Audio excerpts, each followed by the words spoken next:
আসসালামু আলাইকুম ওরহমতুল্লাহি ওয়াবারাকাতুহু। প্রিয় ভাই ও বোনেরা, কখনো কি এমন হয়েছে রাতের গভীরে একটি স্বপ্ন দেখলেন আর ঘুম ভাঙার পরও সেই মানুষটির মুখ আপনার হৃদয় থেকে সরছে না? মনে হচ্ছে আল্লাহ যেন কোনো ইশারা দিচ্ছেন, কোনো বার্তা দিচ্ছেন আপনার নসিব সম্পর্কে। আজকের ভিডিওটি আপনার জন্যই, কারণ আজ আমরা আলোচনা করব কোন 5টি স্বপ্ন দেখলে বুঝবেন আল্লাহ আপনার প্রিয় মানুষটিকে আপনার নসিবে লিখছেন। পবিত্র আল কুরআনে আল্লাহ তাআলা বলেন, আমি সব কিছু নির্ধারণ করে রেখেছি এক নির্দিষ্ট তাকদীর অনুযায়ী। সূরা কমার 54-49। অর্থাৎ আমাদের সম্পর্ক, ভালোবাসা, মিলন সবই আল্লাহর নির্ধারণে। আর প্রিয় নবী মুহাম্মদ সাল্লাল্লাহু আলাইহি ওয়াসাল্লাম বলেছেন, সুস্বপ্ন আল্লাহর পক্ষ থেকে। সহিহ হাদিস। তাই কিছু স্বপ্ন শুধু কল্পনা নয়, হতে পারে রহমতের ইশারা। কিন্তু সাবধান, সব স্বপ্নই সত্য নয়, সব অনুভূতি নসিবের প্রমাণ নয়। আজ আমরা কুরআন হাদিসের আলোকে জানব কোন স্বপ্নগুলো আশার বার্তা দেয় আর কোনগুলো শুধুই মনের কল্পনা। এমন কিছু কথা বলবো যা হয়তো আপনার চোখে পানি এনে দেবে, কিন্তু হৃদয়ে দেবে তাওয়াক্কুল আর প্রশান্তি। ভিডিওটি শেষ পর্যন্ত দেখুন, কারণ প্রতিটি পয়েন্ট আপনার জীবনের সাথে মিলে যেতে পারে। আজকের লক্ষ্য 10,000 লাইক। যদি আপনি চান আল্লাহ আপনার ভালোবাসাকে হালাল ও বরকতময় করে দিন, তাহলে এখনই ভিডিওতে লাইক দিন। চলুন শুরু করি। প্রথম স্বপ্ন। আপনি স্বপ্নে দেখলেন আপনি ও আপনার প্রিয় মানুষ একসাথে কোনো পবিত্র স্থানে আছেন। হয়তো একসাথে নামাজ পড়ছেন, দোয়া করছেন, অথবা খুব শান্ত পরিবেশে বসে আল্লাহর জিকির করছেন। স্বপ্নের ভেতর আপনার হৃদয়ে কোনো অশান্তি নেই, কোনো ভয় নেই, বরং এক অদ্ভুত প্রশান্তি কাজ করছে। ঘুম ভাঙার পরও মনে হচ্ছে বুকের ভেতর নূরের মতো একটা শান্ত অনুভূতি রয়ে গেছে। নিশ্চয়ই আল্লাহর স্মরণেই হৃদয়সমূহ প্রশান্তি লাভ করে। সূরা রাদ 13-28। যদি স্বপ্নে আপনি প্রিয় মানুষটির সাথে ইবাদতে যুক্ত হন এবং তা আপনাকে গুনাহের দিকে নয় বরং আল্লাহর দিকে টেনে আনে, তাহলে এটি হতে পারে একটি ভালো ইশারা। রাসূলুল্লাহ মুহাম্মদ সাল্লাল্লাহু আলাইহি ওয়াসাল্লাম বলেছেন, সৎ স্বপ্ন নবুয়তের 46 ভাগের 1 ভাগ। অর্থাৎ কিছু স্বপ্ন আল্লাহর পক্ষ থেকে সুসংবাদ হতে পারে। তবে মনে রাখবেন, এই স্বপ্নের আসল লক্ষণ হল এটি আপনাকে হারাম থেকে দূরে রাখবে এবং হালাল সম্পর্কের জন্য দোয়া করতে উদ্বুদ্ধ করবে। যদি স্বপ্নের পর আপনার অন্তর আরও পবিত্র হতে চায়, তাহলে বুঝবেন এতে রহমতের ইশারা আছে। দ্বিতীয় স্বপ্ন। আপনি স্বপ্নে দেখলেন আপনার পরিবার এবং তার পরিবার একসাথে বসে আছে। চারপাশে হাসি, খুশি, শান্ত পরিবেশ। কেউ বিরোধ করছে না, বরং সবাই আপনাদের সম্পর্ক মেনে নিচ্ছে। হয়তো দেখলেন আংটি পরানো হচ্ছে বা খুব সাধারণভাবে বিয়ের কথাবার্তা চলছে। স্বপ্নের ভেতরে আপনি লজ্জা, আনন্দ আর নিরাপত্তার এক মিশ্র অনুভূতি পাচ্ছেন। ইসলামে বিয়ে শুধু দুইজন মানুষের সম্পর্ক নয়, দুই পরিবারের বন্ধন। পবিত্র আল কুরআনে আল্লাহ বলেন, আর তার নিদর্শনাবলীর মধ্যে একটি হলো তিনি তোমাদের জন্য তোমাদের মধ্য থেকেই জোড়া সৃষ্টি করেছেন, যাতে তোমরা তাদের কাছে প্রশান্তি পাও। সূরা রুম 30-21।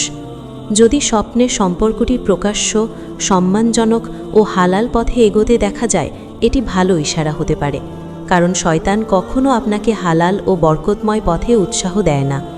তবে মনে রাখবেন, স্বপ্ন মানেই নিশ্চিত সিদ্ধান্ত নয়। এটি হতে পারে আশার বার্তা, কিন্তু চূড়ান্ত ভরসা রাখতে হবে আল্লাহর তাকদীরের ওপর। যদি এই স্বপ্নের পর আপনার মন গুনাহ নয় বরং বিয়ের জন্য দোয়া ও ইস্তিখারার দিকে ঝুঁকে যায়, তাহলে বুঝবেন এতে কল্যাণের ইঙ্গিত আছে। তৃতীয় স্বপ্ন। আপনি স্বপ্নে দেখলেন আপনার প্রিয় মানুষটি আপনাকে কোনো উপহার দিচ্ছে। হয়তো একটি সাদা পোশাক, কুরআন শরীফ, আংটি বা এমন কিছু যা পবিত্রতা ও দায়িত্বের প্রতীক। স্বপ্নের ভেতর আপনি অনুভব করছেন সম্মান, নিরাপত্তা আর ভবিষ্যতের নিশ্চয়তা। ঘুম ভাঙার পরও মনে হচ্ছে এটি শুধু আবেগ নয়, যেন কোনো গভীর ইশারা। ইসলামে উপহার ভালোবাসা ও সুসম্পর্কের নিদর্শন। প্রিয় নবী মুহাম্মদ সাল্লাল্লাহু আলাইহি ওয়াসাল্লাম বলেছেন, তোমরা একে অপরকে উপহার দাও, এতে ভালোবাসা বৃদ্ধি পায়। আর পবিত্র আল কুরআন আমাদের শেখায় সম্পর্কের দায়িত্ব, পবিত্রতা ও বিশ্বস্ততা থাকতে হবে। যদি স্বপ্নের উপহারটি আপনাকে গুনাহের পথে না নিয়ে যায়, বরং হালাল ও সম্মানজনক সম্পর্কের কথা মনে করিয়ে দেয়, তাহলে এটি সুসংবাদের ইশারা হতে পারে। বিশেষ করে যদি সাদা পোশাক বা আংটি দেখেন যা বিয়ে ও পবিত্রতার প্রতীক, তাহলে তার নসিবের সম্ভাবনার বার্তা হতে পারে। তবে মনে রাখবেন, স্বপ্নের আসল প্রভাব বোঝা যায় আপনার জাগ্রত জীবনে। যদি এই স্বপ্নের পর আপনি আরও বেশি আল্লাহর কাছে দোয়া করেন, ইস্তেখারা করেন এবং নিজেকে হালাল পথে গড়ে তুলতে চান, তাহলে বুঝবেন এতে রহমতের স্পর্শ আছে। চতুর্থ স্বপ্ন। আপনি স্বপ্নে দেখলেন আপনি বিপদে আছেন, কষ্টে আছেন, কান্নায় ভেঙে পড়েছেন, আর সেই সময় আপনার প্রিয় মানুষটি এসে আপনাকে সাহায্য করছে, সান্ত্বনা দিচ্ছে, আপনার হাত ধরে বলছে, আমি আছি। স্বপ্নের ভেতর আপনি ভয় থেকে নিরাপত্তায় চলে যাচ্ছেন। বুকের ভেতর অদ্ভুত এক শান্তি নেমে আসছে। পবিত্র আল কোরআনে আল্লাহ বলেন, নিশ্চয়ই কষ্টের সাথে স্বস্তি রয়েছে। সূরা ইনশিরা 94:6। যদি স্বপ্নে আপনি দেখেন সেই মানুষটি আপনার কষ্টের সময় পাশে দাঁড়াচ্ছে, এটি হতে পারে এমন এক ইশারা যে সে আপনার জীবনের দুঃসময়ে সঙ্গী হওয়ার যোগ্য। রাসূলুল্লাহ মুহাম্মদ সাল্লাল্লাহু আলাইহি ওয়াসাল্লাম আমাদের শিখিয়েছেন, সর্বোত্তম সঙ্গী সেই যে কঠিন সময়ে পাশে থাকে। তাই স্বপ্নে যদি সম্পর্কটির নিরাপত্তা, দায়িত্ব ও সহানুভূতির প্রতীক হয়, তাহলে এটি কল্যাণের ইঙ্গিত হতে পারে। তবে খেয়াল রাখবেন, এই স্বপ্ন আপনাকে যেন হারাম নির্ভরতা শেখায় না, বরং আল্লাহর উপর তাওয়াক্কুল বাড়ায়।